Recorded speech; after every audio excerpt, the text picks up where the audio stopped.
오늘의 사연을 시작합니다. 안녕하세요. 저는 결혼한 지 7년 된 유부남입니다. 전 직장에서 선후배로 아내를 처음 만났습니다.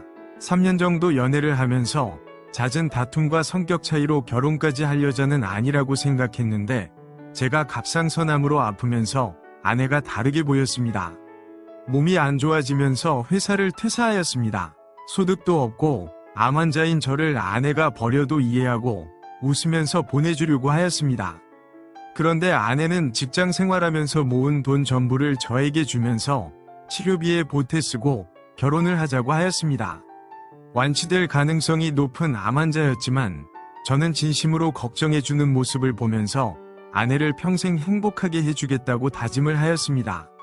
그렇게 아내와 결혼도 하고 암수술 및 항암 치료도 이겨내었고 아는 분의 도움을 받아서 창업도 하였습니다.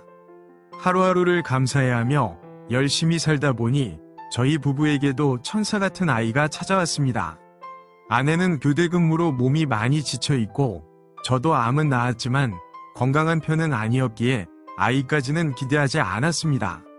그런데 아이가 생기고 나니 세상을 다 가진 것처럼 너무 행복했습니다. 하지만 저희 아이는 너무 약하게 태어났습니다. 아내의 뱃속에 있을 때도 평균보다 작아서 걱정도 많이 했지만 심장 소리나 다른 부분들을 볼 때 평균보다 작은 아이일 뿐 건강에는 이상이 없다고 하였는데 태어나서 인큐베이터 안에서 계속 있다가 저희 부부에게 한 번도 안겨보지 못하고 하늘의 별이 되었습니다. 조리원에 있던 아내는 아이의 소식을 듣고 혼절 및 하혈을 하면서 병원에 다시 입원을 하였고 양가 부모님들 모두 너무 슬퍼하셨습니다. 모든 것이 다 건강하지 못한 저 때문인 것 같아서 하늘의 별이 된 아이에게도 아내와 가족들에게 너무 미안하고 죄스러웠습니다. 그 일 이후로 집안 분위기는 급격하게 차가워졌고 아내와 관계도 점점 더 멀어졌습니다. 아이를 하늘에 보내고 1년 정도 지났을 무렵에 아내에게 아이는 가슴에 묻어두고 다시 예전처럼 잘 지내보자고 여러 번 이야기를 꺼내보았지만 아내는 아직 마음의 준비가 되지 않은 것 같았습니다. 그래서 바보처럼 막연히 기다리고만 있었는데 어느 날부터인가 퇴근 시간도 늦어지고 외모에도 신경을 쓰는 것 같고 특히 처녀 때 뿌리고 다니던 향수 냄새도 나기 시작했습니다. 그러면서 회사 동호회에서 여행을 가기로 했다면서 3일간 여행을 다녀와도 되냐고 물었습니다. 의심이 가는 부분이 있었지만 아내에 대한 믿음이 있었고 예전보다 많이 밝아지고 있던 중이었기에 괜한 분쟁거리를 만들고 싶지 않아서 허락해 주었습니다.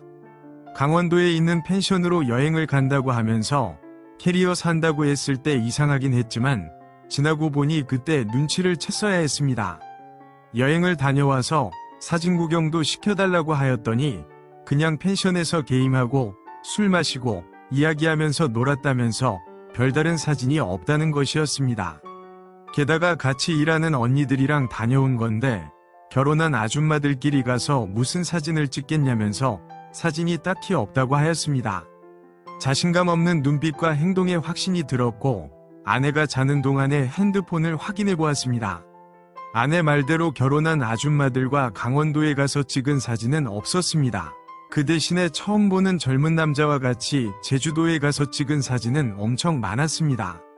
심지어 호텔방에서 뜨거운 순간을 찍은 사진도 있었습니다. 순간 머리가 멍해지면서 그 자리에 털썩 주저앉았습니다. 부들부들 떨리는 손으로 주고받은 메신저를 보니 그 안에는 입에 담기도 힘든 몸의 대화와 수위가 높은 드립이 넘쳐났고 요번 제주도 여행이 그들의 첫 미래 여행이 아니라는 것도 알게 되었습니다. 믿었던 아내의 외도 증거들을 보면서 너무 화가 났습니다. 하지만 딱 한 번 모르는 척하며 용서해 주기로 마음을 먹었습니다. 내가 아플 때 옆을 지켜줬던 아내에 대한 고마움과 다 내 탓이라고 생각한 아이의 죽음에 대한 죗값으로 1년 동안만 아무런 티도 내지 않고 아내가 스스로 돌아오기를 기다려주기로 했습니다. 하루하루가 지옥 같았지만 특히 아내가 늦거나 회사 핑계로 외박을 할 때는 정말 죽고만 싶었습니다. 1년이 지난 이후에도 여전히 아내와 나는 각방을 쓰고 있었고 주말에도 별다른 대화와 데이트도 없었습니다. 거의 같은 하숙집에 사는 하숙생들 같았습니다. 여전히 아내 폰에는 내연남과 외도 중이었고 이제는 아내를 보내줘야겠다는 생각이 들었습니다. 이혼 서류 및 재산 분할을 반반하자는 합의서를 작성해서 아내에게 보여주었습니다. 아내는 엄청 놀라면서 이것들이 전부 무엇이냐고 물었습니다. 각방 쓰고 대화도 없고 부부관계도 안 해준다고 어린애처럼 이혼을 빌미삼아 압박하는 거냐며 화를 내었습니다. 저는 그런 것이 아니라고 하면서 지금이라도 아내가 사랑하는 사람과 행복하게 살았으면 하는 마음에 이혼 서류를 준비했다고 하였습니다. 그러니 오해하지 말고 서류에 서명만 해주면 제가 이혼 접수는 하겠다고 하였습니다. 아내는 제 말뜻을 한 번에 다 알아들은 것 같았습니다. 언제부터 알았냐고 물었습니다. 이제 와서 그것이 뭐가 중요한지는 모르겠지만 강원도 여행이 회사 동호회에서 간 것이 아니라 제주도 여행이었다는 것도 다 알고 있었다고 하였습니다. 그러면서 다시 돌아오기를 바랐는데 1년이 지나도 안 돌아오는 거라면 아직 젊고 살 날이 많은데 하루라도 행복하게 살 수 있도록 보내주는 것이 맞는 거라 생각했다고 하였습니다. 아내는 잘 못됐다면서 다 정리하고 잘할 테니 한 번만 용서해달라고 하였습니다. 무릎을 꿇고 매달리는 아내에게 정말 다 정리할 수 있는 것이 맞냐고 묻자 진짜로 정리할 수 있다면서 한 번만 믿어달라고 하였습니다. 몇 개월 전에 앞집으로 이사온 내연남은 어떻게 정리할 수 있냐고 물었더니 더 화들짝 놀라는 것이었습니다. 처음에 이사와서 인사하고 요즘 시대에 떡까지 주길래 좋은 사람이 이사 왔다고 생각했는데 얼굴이 너무 익숙해서 아는 사람인가 싶었는데 어느 순간 아내의 핸드폰 사진첩에 봤던 내연남이었습니다. 내연남이 바로 앞집으로 이사까지 올 정도면 정리하기 힘들지 않겠냐고 물었습니다. 울고불고 빌면서 마음이 허전하고 힘들어서 그랬다면서 다 정리할 수 있다며 한 번만 용서해달라고 하였습니다. 일단은 생각할 시간이 필요하다고 하면서 제가 집을 나왔습니다.